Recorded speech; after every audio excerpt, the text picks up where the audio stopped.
Are you like trying to mock me? I kind of understand. Hey yo, here we go. Microphone check. 1 2 1 2. I said microphone check. 1 2.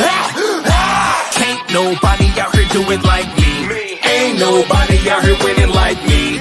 Can't nobody out here do it like me. Just like me, like me. Can't nobody out here do it like me. Ain't nobody out here winning like me. Can't nobody out here do it like me. Just like me, like me.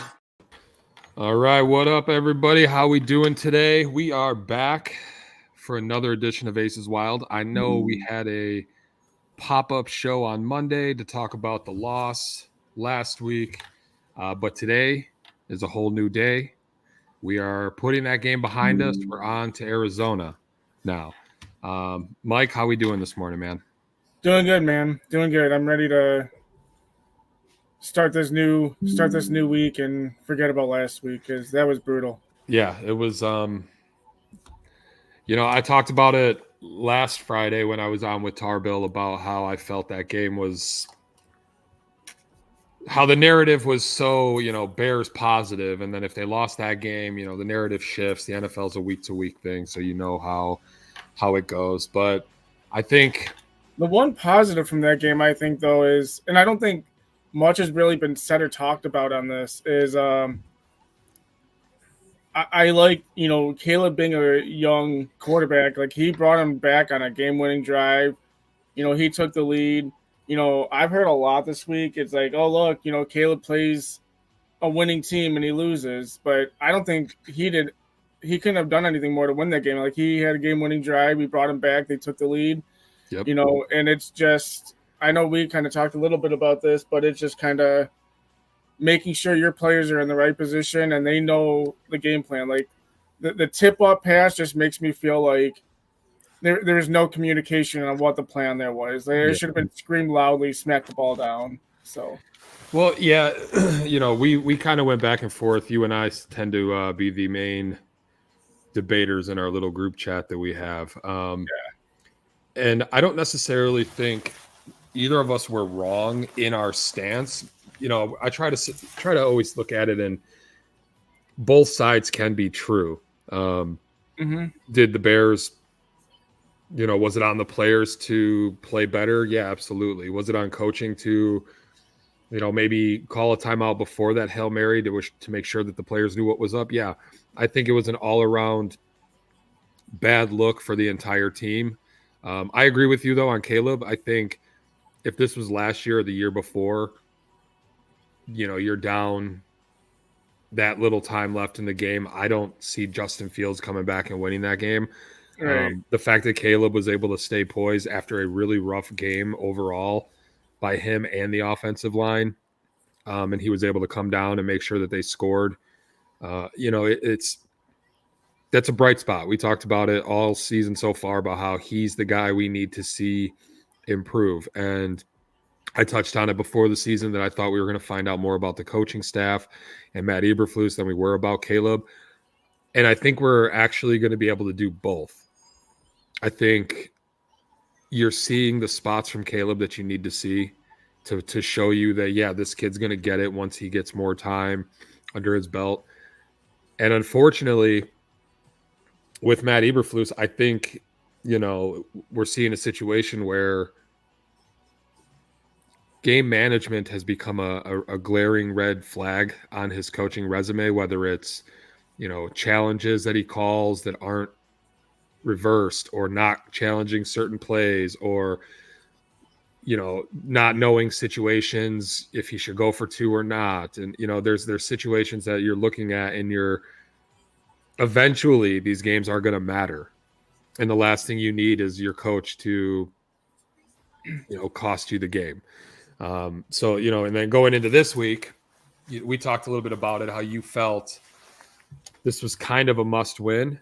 I agree. I thought last week was a must win also, particularly with the playoff implications that, you're kind of looking at now. I think we're going to get lucky and Washington ends up winning the division. So I don't think it hurts you that much in the wild card spot, but I still think Eagles end up winning that division. You think I so? think I do, and the only reason why I'm not super high on the Commanders, and the only reason why I say that is if you look at a lot of their wins this year, it's been against weaker teams. I think the Bears were their first test that they've seen this year, and I don't think Jaden Daniels or that Commanders offense or team in general looked good at all. So I think as the season plays out, I lean. I kind of feel the Eagles win that division, but I guess neither one would shock me. I just have a feeling that as Jaden Daniels keeps playing these tougher teams and tougher defenses, um, it's he might struggle more. The only reason why I didn't think last week's game was a must-win game was because we're still in that area to compete for the division, Right. and we still have every single division game left. So, we can still rely on those games versus the division, but you got the reason why I think today's a must-win game is because you got Packers and Lions playing today. One of those teams are guaranteed to win. Well, I shouldn't say in case of 1% chance they tie, but Right. you would think one of those teams win today. So if you go and you fall another game back while another one of those teams are winning, I think you're really leaving the division in doubt, even if you do well in your division games. And with how many surprising good teams are in the NFC this year, it might be tough to get a wild card too. So, and I think to your point, I agree with you where you say we're going to find out a lot about the coaching. I'm not against Eberflus and I'm not for Eberflus. I'm still on that. I want to wait and see. I want to give him the benefit of the doubt that he had a completely different offense and system and personnel last year compared to this year. I know a lot of it is a learning curve and trying to find the player's strengths. So I'm trying to give him a little bit of the benefit of the doubt. But I think this game is a big test. That was a heartbreaking loss last week. Are you going to have your team come out and fight harder this week because of it and try to get a bounce back win?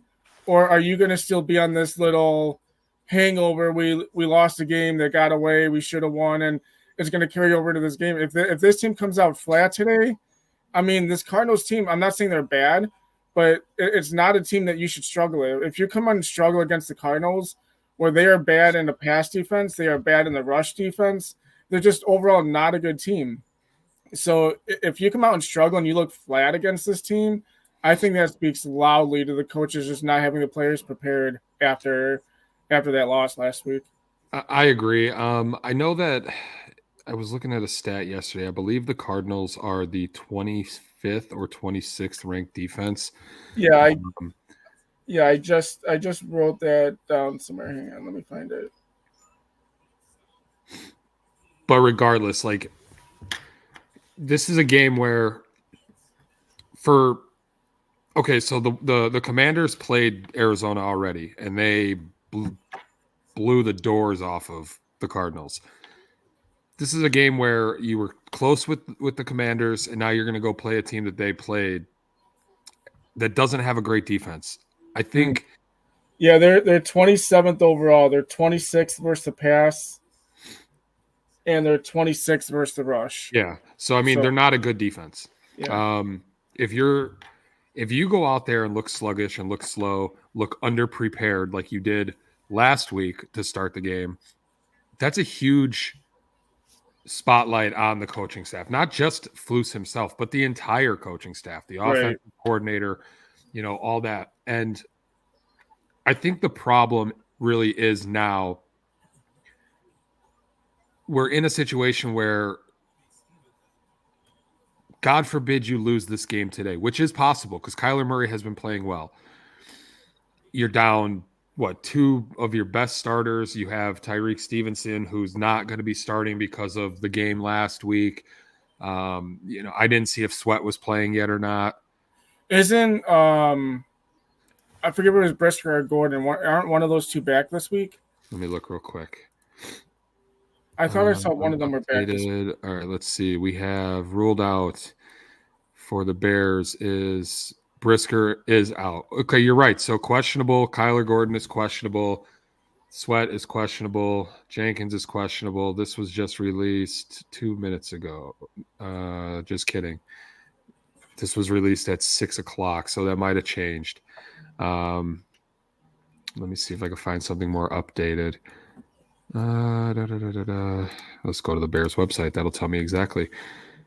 All right. Game status. Brisker is out. Gordon is still a game time decision. Larry Borum is questionable.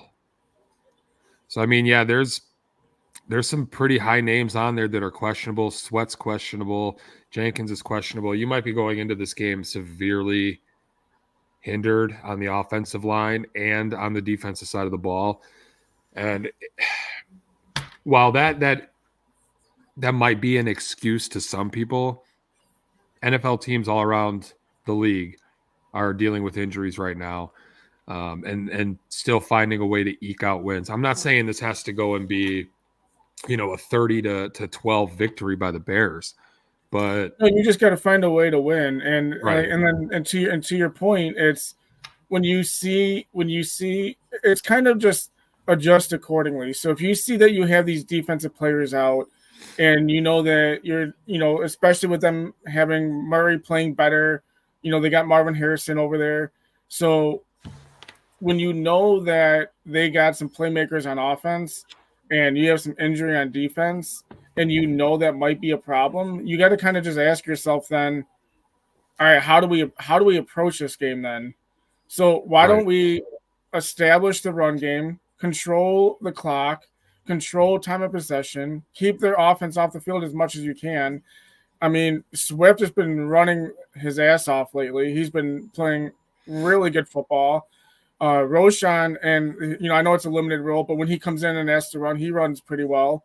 So Caleb has shown that he's not afraid to skip the pocket and make a run. So you have the personnel on this team to just establish a really good run game and control the clock and control the time of possession in this game. And I mean, if you're gonna go and try to airmail everything and get drops and then get these 3 and outs, it's just kind of, don't be afraid to run the ball. I mean, The biggest thing that made me mad last week was Roshan Johnson is probably low key one of the better inside the 5 running backs in the NFL. He's kind of like our Monty to the Detroit Lions, where like you think you'd ever see the Detroit Lions hand the ball off to a lineman instead of Montgomery? It'll never happen. No, like the fact that it took an old lineman fumbling the ball and a Hail Mary to beat us. Like 2 things you don't really ever see in a football game, and both of those happened. Yep. And it's what a difference both of those end up making. So it's just kind of frustrating. Don't try to, like, the biggest problem I have with the coaching staff is I feel like they just try to be fancy. Don't be fancy. Don't be, try to trick them. Just, like if Roshan Johnson's solid inside the 3-yard line, run Roshan Johnson inside the 3-yard line. Yep. Like, don't overthink this. So, and that's what it kind of looked like that they did. It looked like, okay, cool, we're rolling. We just won 3 games in a row, and now we're in our bye. What can we, tinker with to get a little more flashy? Like the NFL, yeah, you see some of these teams that are flashy. That goes back to that pitch play on the 4th and goal, the pitch to Swift. Yep.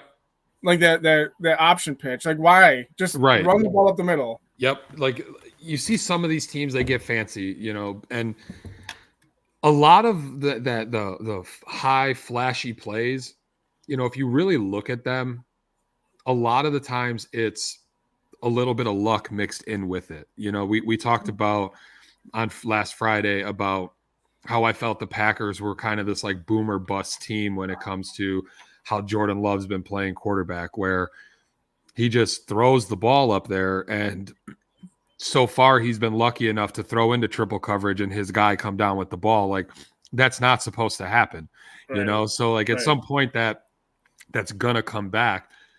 But you look at the teams that are consistent, they do things smart. They don't outthink the room. They try to just, okay, this play, let's stack that play onto this play and this play onto that play. It makes sense. They're not all over the place. And sometimes I feel like the Bears, when they're play calling, it's like, okay, this is working. Now let's go to something else because we can't just keep doing the same thing. Like if you give the ball to Swift and he goes 15 yards on the first carry, 8 yards on the second carry, 7 yards, why stop? Give the ball to him. Let him do it. If you get to the red zone, it's not working, then switch something up. But don't let him have runs like that. And then you're like, oh, okay, cool. Let's do a no back set where we send 5 receivers downfield and hope that Caleb has enough time to throw the ball or not get a holding penalty or a sack or something like that. Like, it's those types of things that always end up happening. And I think it really showed up last week too, because there was that one series, right, where literally on the broadcast, they were talking about how the Bears finally had a 3rd and short, and they always find a way to shoot themselves in the foot. And no sooner do they say that, I believe they got a delay a game, or no, a holding on the next play, and then a delay a game right after that to push them from 3rd and 2 to like 3rd and 17. And it was like, okay, like that's the kind of stuff you do that shoots you in the foot. And a 3rd and 17, that's not a great, we all watch football. We know it's not easy to convert a 3rd and 17. Right. And now you look like you're inept and have the inability to really make any kind of progress because your team that you are the coach of has done this consistently this year. Really, like there's been a lot of pre-snap penalties, a lot of holding calls. I get it. The offensive line is not great. So Caleb's going to get hit. I would love to see them come out today. And like you said, establish the run. Do not put all this pressure on Caleb right away where he has to worry about from the jump just getting mauled by this defensive line. And I think if you're able to let him kind of settle in early on in the first quarter, use your tight ends. Where was Cole Kmet last week? Yeah. We've been asking this too often this season. Where's Cole Kmet? 2 weeks ago, he has a great game, and right. Finally, they're putting Kmet back in his offense. They're using Kmet like they should. What a great game Kmet had, and then they come back out and target him 2 or 3 times all game, and it's so frustrating because it also comes down I'm giving this coaching staff the benefit of the doubt. You're trying to learn the new players, you're trying to learn their strengths, and you're trying to learn their roles. Right. But at the same time, like we're midway through. It's go time. You should be understanding and knowing these by now. Like, for example, Roschon Johnson. If you ask why is Roschon Johnson on this team? Well, he's a change of pace back, and he's a good goal line back, a good power back at the goal line for you. Yet we have a fourth. So let me elaborate on that pitch play to Swift a little more, because not only was that a pitch play, I don't know how many people remember this, but if you remember that game, it was a 4th and 1. And they handed it off to Roschon, and he gets like 2 or 3 yards, picks up the first down to bring the ball into the 3 or 2 yard line. That was the last time he touched the ball that drive. He legit just picked up the 4th and 1, and then you went Herbert. I'm sorry, you went Swift, Herbert, pitch to Swift. Like, he just showed you he could pick up the 4th and 1, and then you went 4 plays in a row where he did not touch the ball at the goal line. And then last week you have him who's consistently showed he's picked up those short yardage all season, and you give it to a lineman. And it's just, why Roschon's there, utilize him. Yep. You have Kmet there to help with the checkdowns and help give a little safe option to Caleb Williams. Use him. It's just, if you're true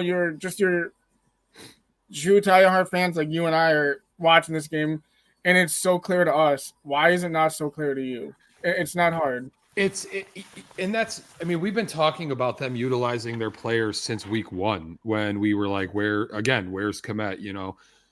They're not using DJ Moore properly. I think I'd be frustrated if I was him when it's a 4th and 1 and they're like, you know what we're going to do? We're going to just call a screen pass to you with no protection to help block, and you just get the 1 yard that we need.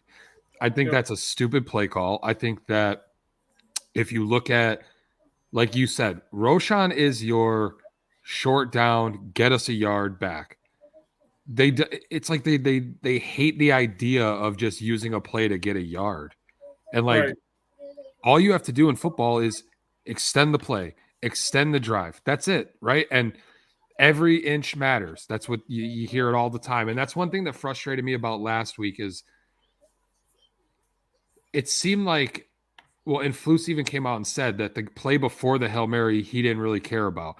And like, they're like, you're a defensive coordinator. Like, you should care about every play. Every inch should be important to you.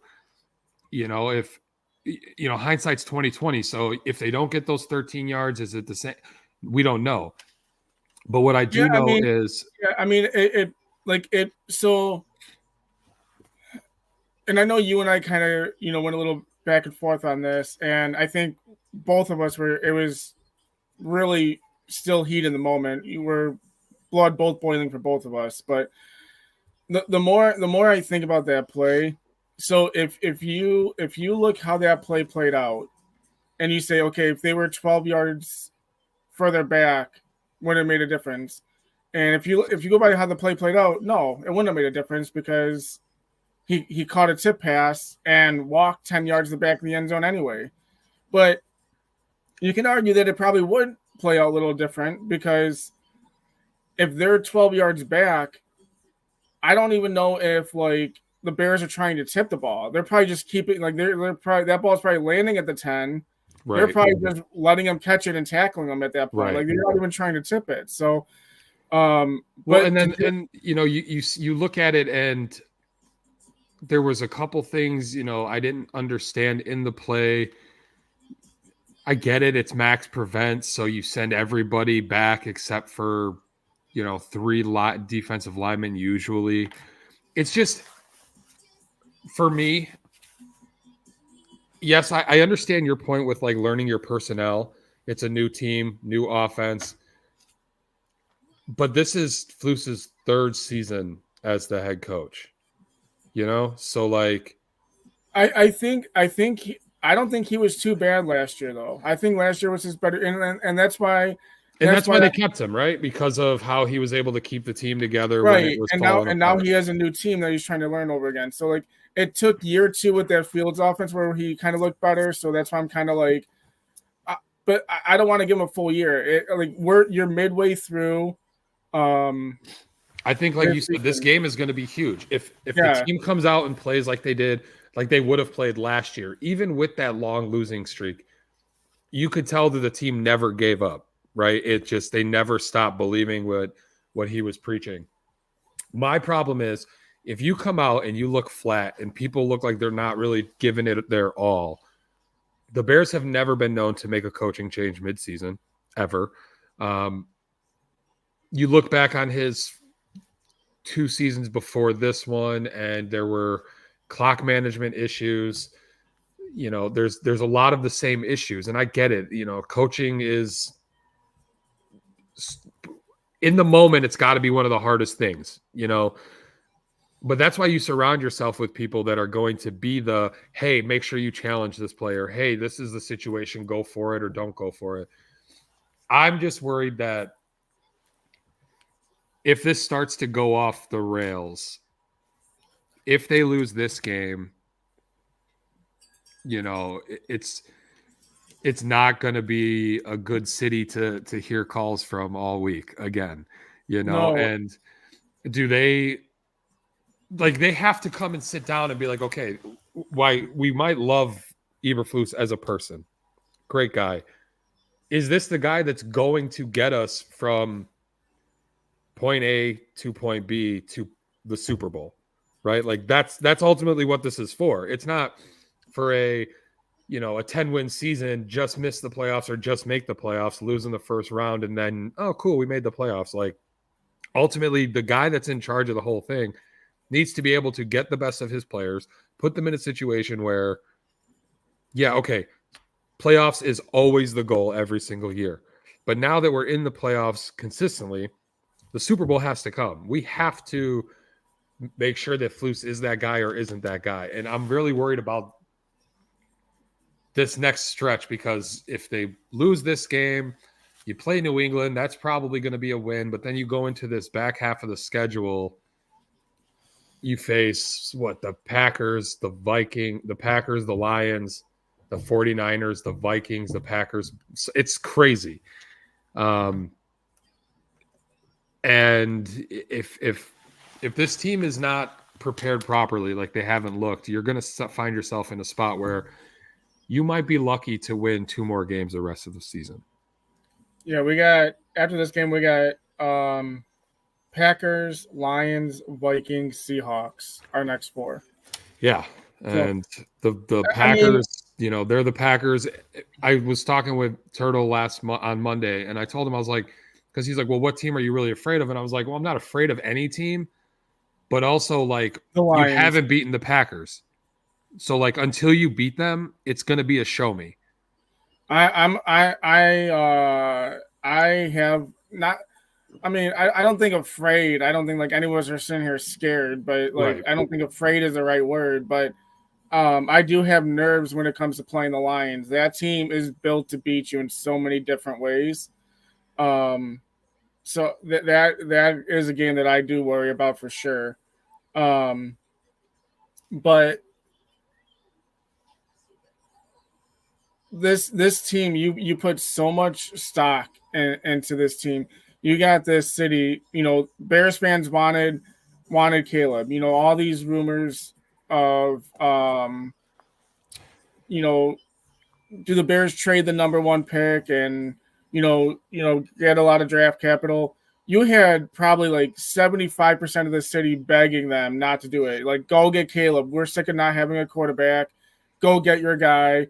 Because my whole thing, which I know I've said this many times back to last year, is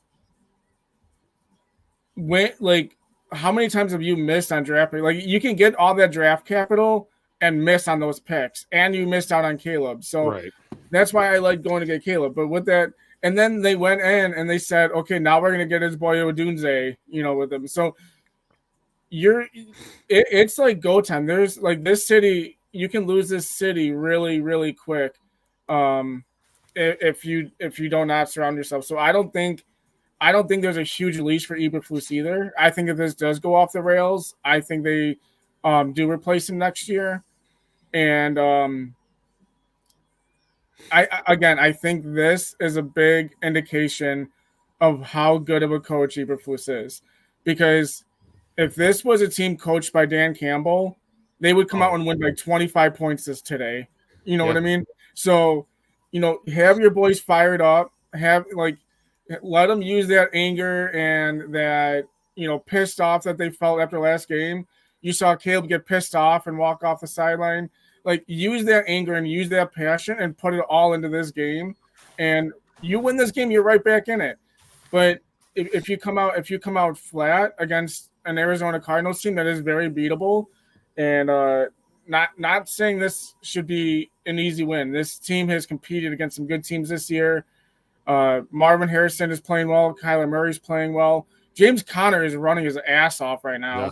So, I mean, this team is a good team, but it's not a team that you should look flat against. It's like if you lose, but you played your ass off and you played well and you just lost a great game, fine. But if you come out and you just look lost and look like crap again, that 100% falls on the coaching staff.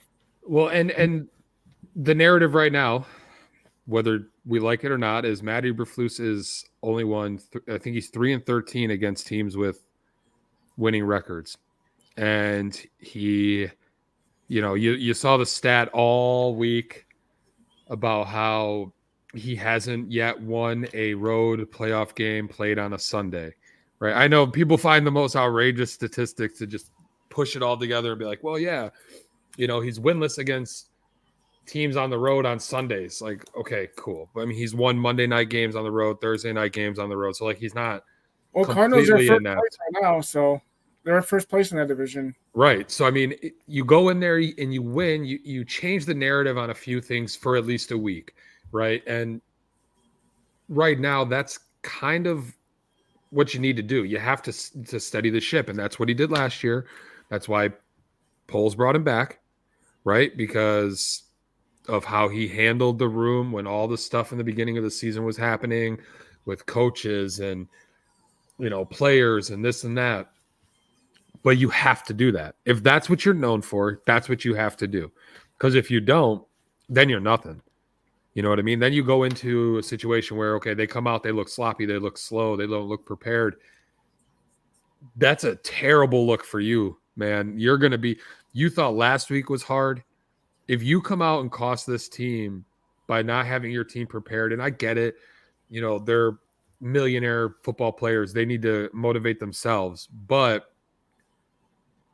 like a good coach gets the best out of his players. We've watched it for years in Pittsburgh, right?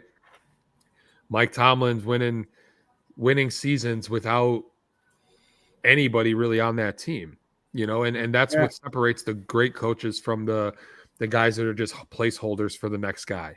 And as much as I hate the idea of changing everything over again, especially with a new quarterback, if this end of the year doesn't go as you need it to, I hope to God they take a real hard, honest look and say, okay, is this the guy that's going to get us to where we ultimately need to be? And Ben Johnson might be available next year. Right. So, and I'll tell you what, I would love the Bears offense to be looking like the Lions offense right now. So I know this will never be publicly said. I know there's no way we know if we'll ever be right or wrong on this. But do you think with Caleb being the face of this franchise right now, do you think that come off season, if it doesn't go well, do you think they pull Caleb into a room and says, this is between me and you? Like, is Eberflus the guy you want? Like, do you want to play for him? Or do you feel like the chemistry is not there? And I don't know if that – I would assume stuff like that happens from time to time. But with Caleb being the clear face of this franchise, and you want to make sure that he's able to succeed as much as possible, I wonder if they kind of just be like, hey, this is behind closed doors. Nobody has to know about this. You tell me. What do you want? And I'm not sure if, I don't know if I would let him make the final decision, but I might go to him and be like, hey, listen, we're planning on moving on from Matt. We would like your thoughts on it. This stays between us. Nobody finds out about this. What do you think? Is he a guy that can get us to that next level, in your opinion, yes or no? But they should do that with all their players. I don't think that's necessarily a bad thing. Like, you go to your players, the guys that he oversees, and you get a progress report. We all work for a living. Everybody gets a quarterly report or a yearly, sit down. And sometimes they ask the people that you oversee, how they feel you are in that leadership role. And if you're not able to, you could be the greatest dude in the world. Like, oh man, Matt he's fun. He's we love to come to work because he makes it fun and interesting. But does he have the tools that we need to get us to our ultimate goal of winning a Super Bowl? Two things, again, can be true. He can be a really great guy.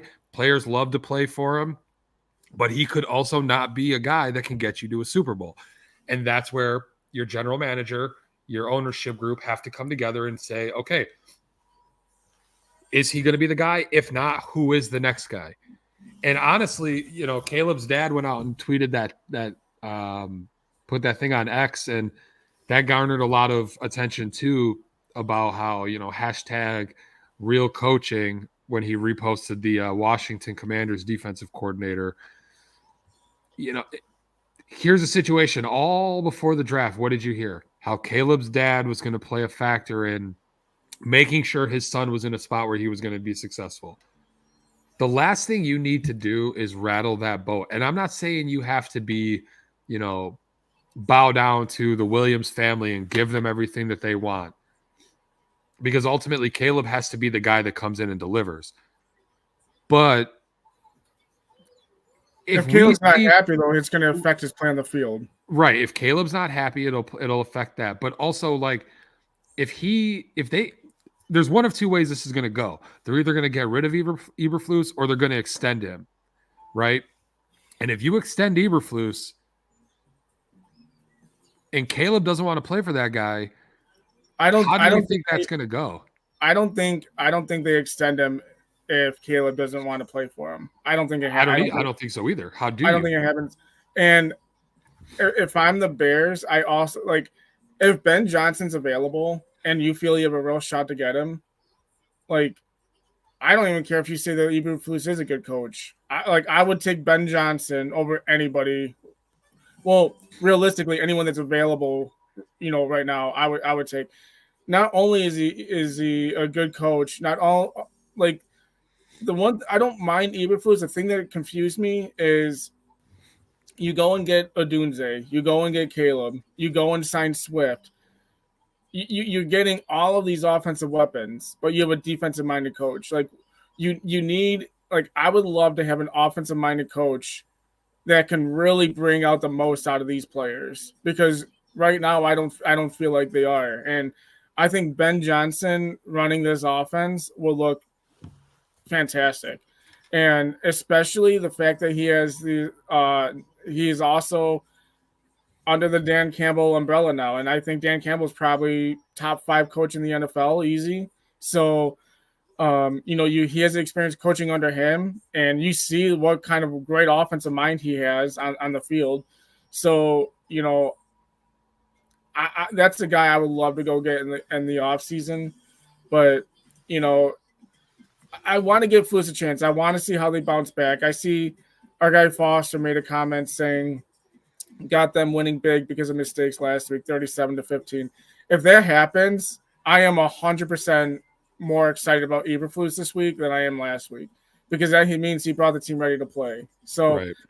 I don't even need them to win big. Just come out and look like a good football team and find a way to win this game because it's so easy to come out deflated from last week and lose a game you shouldn't.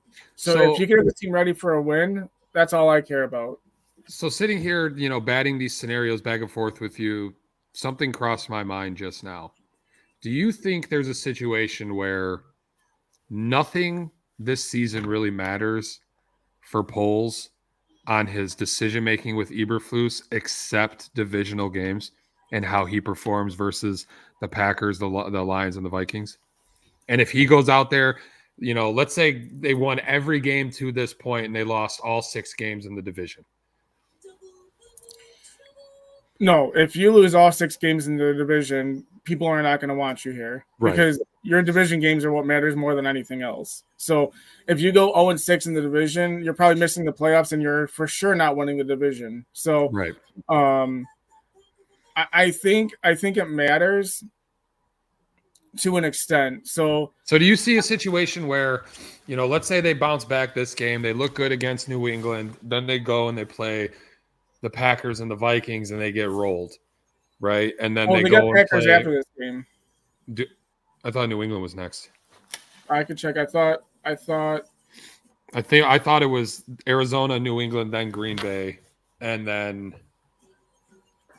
Oh, you're right. Yeah, you're right. Cardinals, so let's say here's a situation. Right. They win this game and next week, right?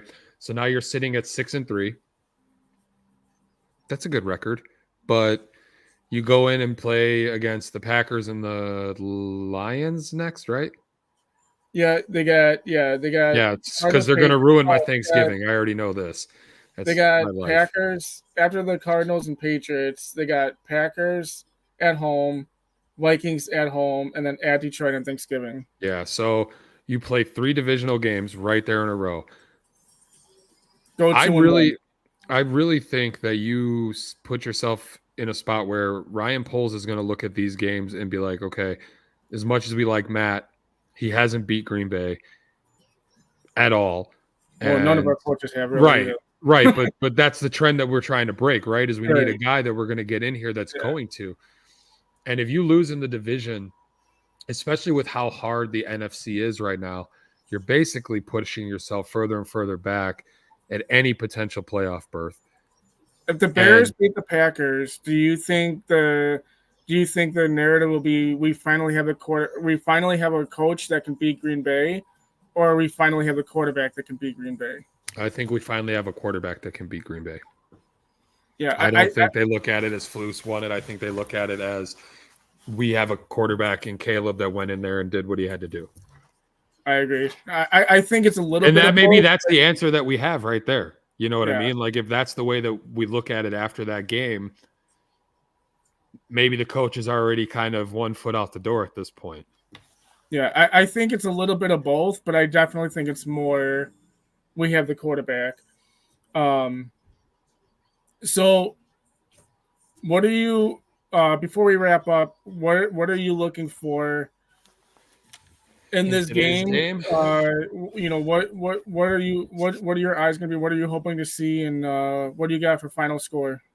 All right, so the main thing I want to see is I want to see them take some pressure off of Caleb in terms of putting him in situations where the defense can just pin their ears back and get after him. By doing that, that's putting yourself in third and short situations. I think utilizing Cole Kmet is going to be huge this game. I would love to see them pound the middle of the field, whether running the ball or getting Cole Kmet in the middle of the field for Justin to hit him, or not Justin, I'm sorry, for Caleb to hit him.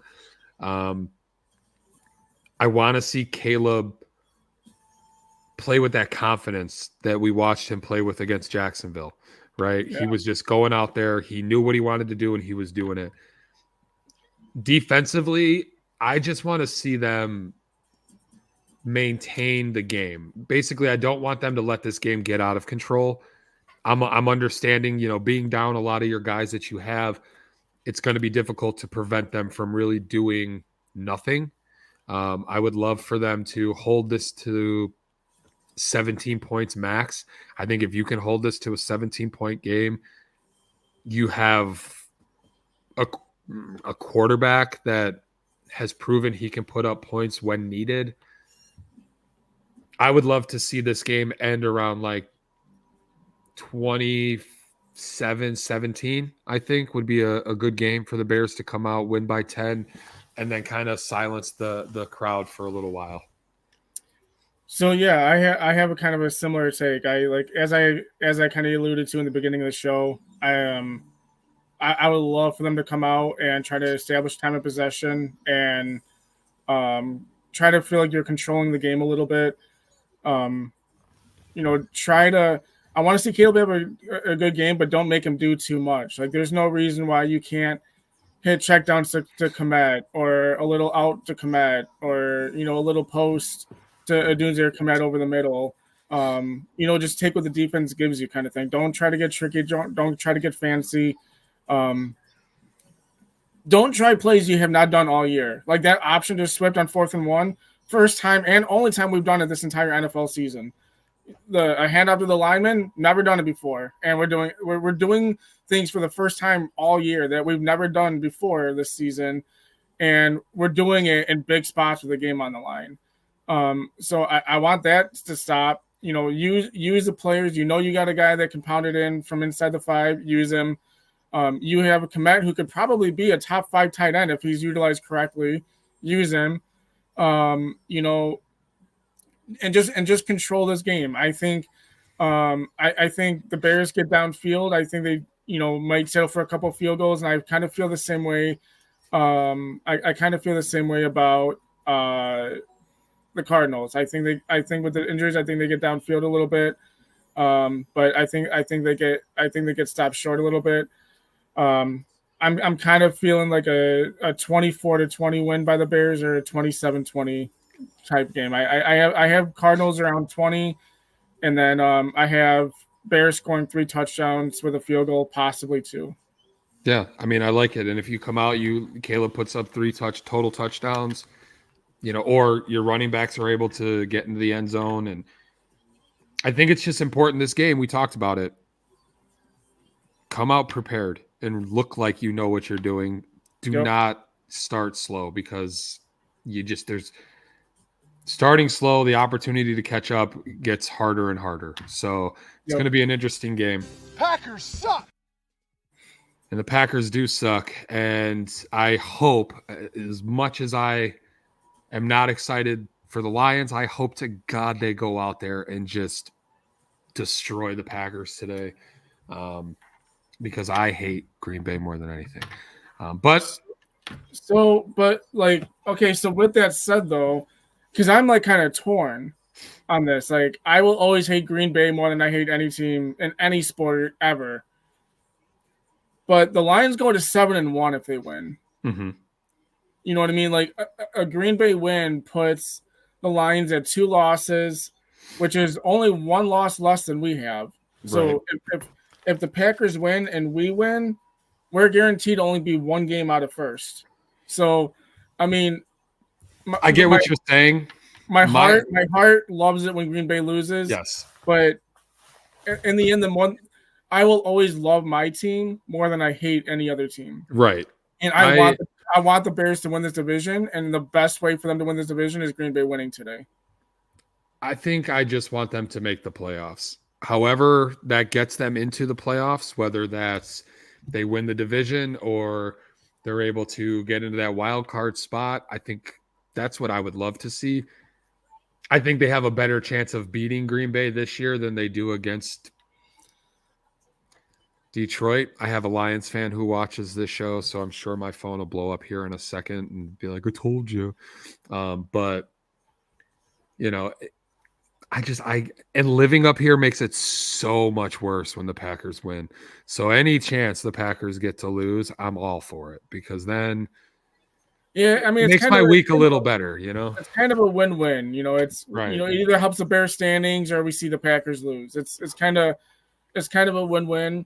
The one thing I will say is if that team was playing with Malik Willis today, I think it's just not even going to be a fun game to watch, but it looks like Jordan Love is expected to play. So that should help at least that game be a little competitive, which is crazy because, you know, after that injury last week, like Jordan Love doesn't even miss 1 game. He's back next week. So this is for a different show, but I'd be starting to worry about his health in terms of like, can he sustain the way he's playing long term? You know, but that's a completely different topic for a different show. And I don't like the Packers enough to dive into that bullshit. Honestly. Yeah, no, it's the same. It's the same. I think you and I have actually said this before. We use a comparison. We feel the same way about a guy like Jaden Daniels. Yeah. I mean, he's already gotten injured. So I mean, and that's availability is the best ability. That's what they always say. That's the old cliche in football. And that's why I wanted a guy like Caleb, because, you know, he's just a bigger, stronger dude and stays healthy. So like, Jaden Daniels might be a fun player, but if he keeps getting hurt, I mean, and people are saying, well, you're just assuming. Well, he's already been hurt, not even halfway through the season. So. Right. All right, well, we're going to wrap up. Football's about to kick off. Thank you guys for tuning in. Make sure you go like, follow, subscribe, all the spots. X, we got Facebook, YouTube. Packer fans, you're welcome too. Come talk shit to me. I don't care. We will be back next week recapping hopefully a Bears victory. Go enjoy some football, some food, and we'll talk to you guys next week.